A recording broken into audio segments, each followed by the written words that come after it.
Thanks, Michael. Appreciate it. Yeah, no, it was definitely a tough weekend, tough stretch. Two difficult losses, 1-0 losses. Um, Thought our players went into Memphis with the right mindset. Did exactly what we asked of them and how we needed to defend Memphis. I think we frustrated Memphis for long periods of time, keeping them at bay and even creating a handful of chances ourselves on a couple set pieces and a couple different counterattacks. Um, you know, in the end, when you got to defend for 80% of the game, unfortunately teams like Memphis can wear you down, and they capitalized on a minor little mistake that we had in the box. With 10, 11 minutes to go. But proud of our players, their fight, their competitiveness, their toughness through the entire match, and being able to do what we asked of them for that match. So, after that, we came home. We felt confident, although a little banged up. Definitely felt confident going into Rice. And, I thought, again, game plan was fantastic. First half, we dominated big portions of the game, had chances early in the first half to be able to score some goals. We kept their main player, Leah Chansey, quiet for big portions of the game. They made an adjustment at halftime to change shapes to a 4-3-3. We adapted as well in communicating to our players what we needed to do, and then we just unfortunately we got punished on a set piece. We lost again, number one goal scorer right now in the league. You can't give her time and space, and she took advantage of the situation and buried a great shot to give them the lead.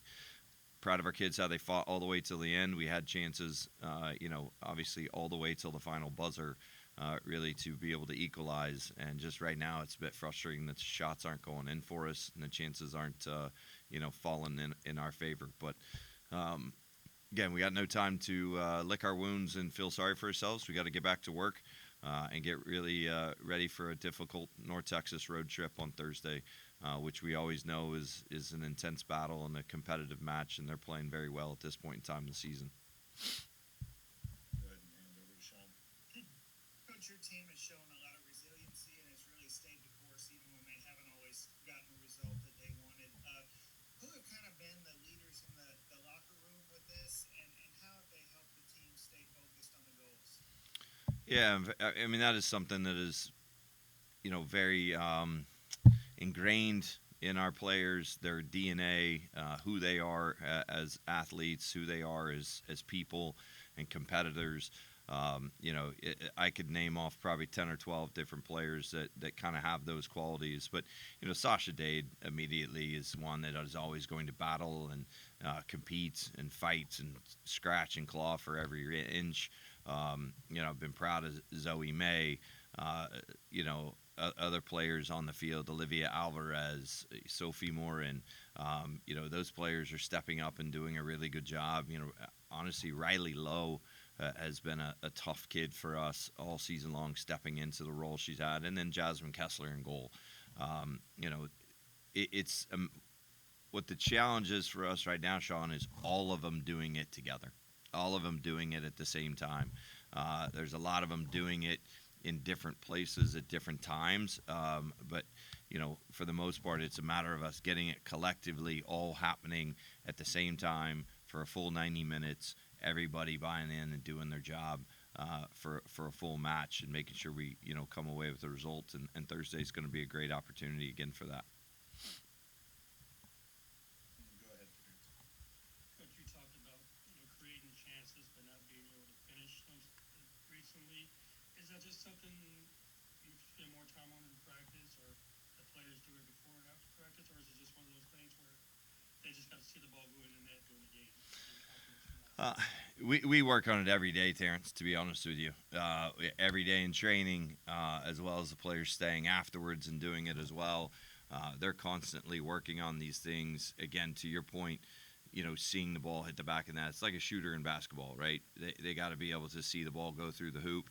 And if that means they got to take 1,000 shots every day, that's what they have to do. And, our players are putting in the work. They're putting in the time. The challenge is the shots we are getting. We need to be better in our shot selection, if you will. Again, make a basketball analogy. We can't be jacking it from three every day, all day, and 60-70% of our shots coming from outside the arc.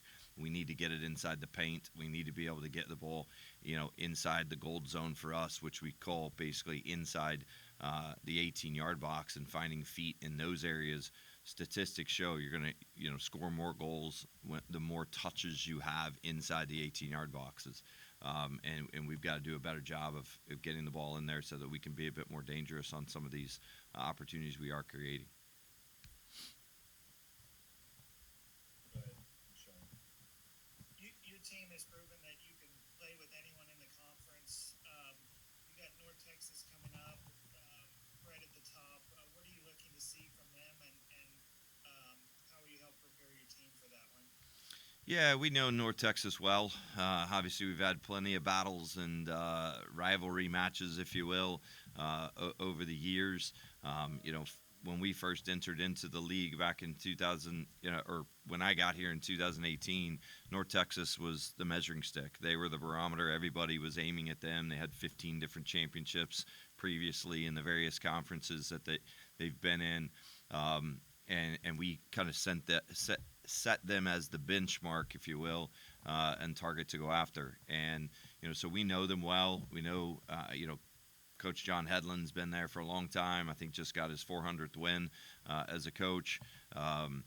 He's never had a losing season. They have a really strong squad in what they do. They're very direct. They want to get the ball forward. They've got athletic forwards up front that can cause you problems if you don't pay attention to them or if you give them too much time and space. So if we can shut down their services going forward, if we can, keep them at bay and in front of us and not allow them to get behind us, I think we're going to have a lot of success. But at the end of the day, we know it's going to be an absolute war. It's an absolute battle every time we play them. First and second balls are huge. It's a physical match. They're coming off of a loss yesterday, so I know they're going to be hyped to get home and protect their home field with us coming to town on Thursday. Go ahead, Terrence. Coach, I know you said that nobody's easy in this conference, but can you recall just where you're playing? East Carolina, Memphis, North Texas, Rice, rivalries or teams that are at the top just in concession? No, I mean, if I understand your question, Terrence, I mean, definitely we know we're playing the top of the conference. Again, I don't think there's, a whole lot separating, again, Memphis, maybe South Florida. Again, this year, Rice, North Texas playing very well at the top of the league, 100%. They are doing very, very well. But again, Tulsa's not an easy match. Temple's not an easy match. Charlotte is beating a P4 school this year, and although their record may not show it, they're a top team. UAB's a top team. FAU, again, a top team. South Florida, we know, is always very dominant. So, yeah, there's no easy games in this league. You got to prepare for each and every opponent with everything you've got and, go out there to perform and put your best foot forward. Again, not here sulking and feeling sorry for our team at this point in time. We know we've got to make our own luck, but we've had some bad bounces go against us, and we're getting punished for some mistakes and where we're just not taking advantage of other teams' mistakes and punishing them. So we'll get back to the drawing board, and we'll make sure we're ready to go on Thursday. You mentioned looking at North Texas kind of as the model when you first got here, and now as you look back, you've created a program that's built to last with tremendous consistency. How much pride do you take now looking back from that moment that you mentioned? Yeah, it definitely does. I'll never forget the first time we beat North Texas back in 2021 here at home in an overtime thriller. We beat them 1-0, and then we went on to beat them again in the conference tournament that particular year in 2021.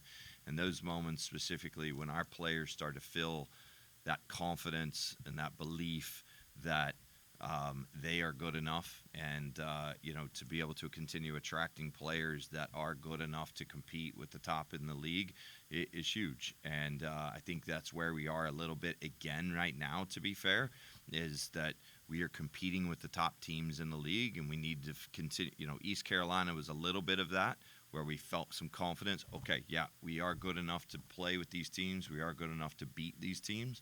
Um, and again, we're not taking any moral victories. Oh, we keep it close, blah blah blah. That's not what we're looking for. We want to be able to go out and put in positive performances and get results. And definitely proud of our players and how they've gone about their business. So, yeah, a ton of pride in what we've built and what we continue to build each and every day. Although we've taken a few lumps the last couple games that have been a bit frustrating, because we know we are right there. We know we are close to kind of getting over that hump and kind of racking off a couple wins in a row. And that's we're just keeping our players' heads high and staying positive with what we've got to do to get the next one. You don't have a match on Sunday, and kind of after this grind that Terrence referenced, how helpful will it be to your team to have a day without a match? It'll be huge. We need the rest. We need the time to recover a bit, and so it comes at a good time. Right before the last little push at the end of the season, and we want to make sure we're going into that break with a positive result on Thursday. And we know it's not going to be easy, and we're solely focused on that. But yeah, it is nice to know that there's a little bit of a reprieve coming here, after the North Texas game, where we can get some rest and then be back in our home field environment against Tulsa on the 10th. Anything else, Terrence? I'm good. Sean, you good? All right. Well, good luck this week, Coach, and we'll see you next week. Awesome, guys. Thank you very much.